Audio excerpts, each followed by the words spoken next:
नमस्कार, स्वागत है आपका। आप देख रहे हैं बिजनेस आज तक। आपके साथ मैं हूं मलिका मल्होत्रा। बिजनेस आज तक में कारोबार जगत की हर छोटी बड़ी खबर से हम आपको रूबरू कराएंगे। बुलेटिन की शुरुआत करते हैं टॉप 10 न्यूज से।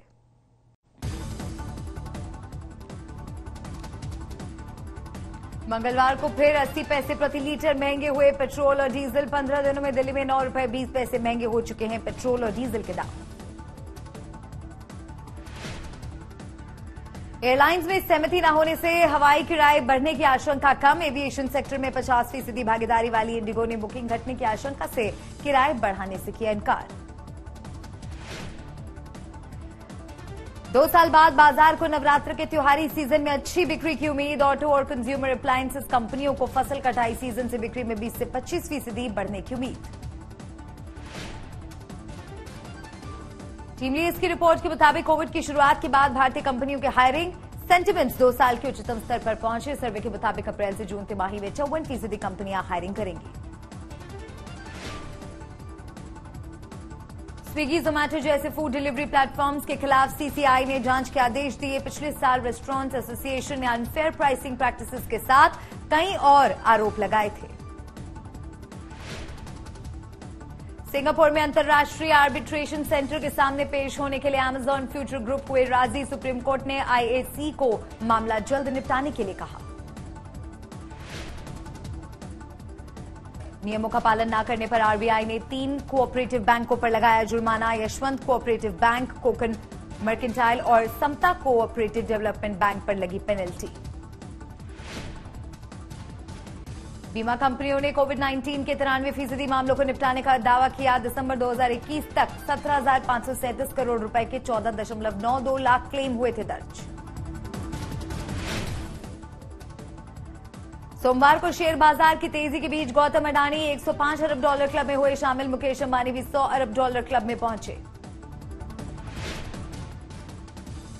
गेमिंग ऐप बीजीएमआई पबजी के साथ रिश्तों का खुलासा न करने का टेंसेंट पर प्रहार ने लगाया आरोप। आईटी मंत्रालय से ऐप पर बैन लगाने की रखी मांग। देश के मैन्युफैक्चरिंग सेक्टर के लिए महंगाई मुसीबत बनती जा रही है। मार्च में मैन्युफैक्चरिंग गतिविधियों की ग्रोथ में 6 महीनों में पहली बार गिरावट आई है। ऐसे में रोजगार और जीडीपी में सबसे ज्यादा योगदान करने वाले इस सेक्टर पर संकट मंडराने लगा है।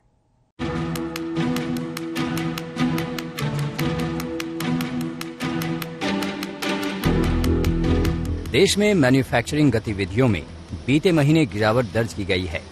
S&P global India manufacturing purchasing managers index यानी PMI मार्च में घटकर 54.0 पर आ गया। ये फरवरी में 54.9 पर था। हालांकि ये अभी भी 50 के ऊपर है, जिसका मतलब है कि मैन्युफैक्चरिंग सेक्टर में विस्तार हुआ है, लेकिन ये ग्रोथ फरवरी के मुकाबले कम रही है। S&P ग्लोबल की रिपोर्ट के मुताबिक महंगाई 5 महीनों के उच्चतम स्तर पर है, जिससे मैन्युफैक्चरिंग सेक्टर की चिंताएं बढ़ गई हैं। महंगाई में और इजाफा होने से डिमांड घटने का खतरा है, जिससे मैन्युफैक्चरिंग सेक्टर पर असर होगा। S&P ग्लोबल के मुताबिक मैन्युफैक्चरर से मिले संकेतों के हिसाब से मार्च में नए ऑर्डर में बढ़ोतरी तो हुई है, लेकिन बढ़ोतरी की रफ्तार 6 महीने के निचले स्तर पर आ गई है। इसके साथ ही नए निर्यात ऑर्डर मार्च में कमजोर हुए, जिससे इन ऑर्डर में लगातार 8 महीनों की ग्रोथ पर ब्रेक लग गया। नए निर्यात ऑर्डर 9 महीनों में पहली बार कम हुए हैं। हालांकि मैन्युफैक्चरिंग सेक्टर में रोजगार की हालत खराब नहीं हुई है। कोरोना काल में बुरी तरह लुढ़कने के बाद वापस पटरी पर लौटने की कोशिश में जुटे मैन्युफैक्चरिंग सेक्टर की ग्रोथ 2021-22 के आखिर में कमजोर हुई है। इसकी वजह इनपुट कॉस्ट में हुआ इजाफा भी है। केमिकल्स, एनर्जी, कपड़े, खाद्य पदार्थों और मेटल की लागत फरवरी के मुकाबले ज्यादा रही है।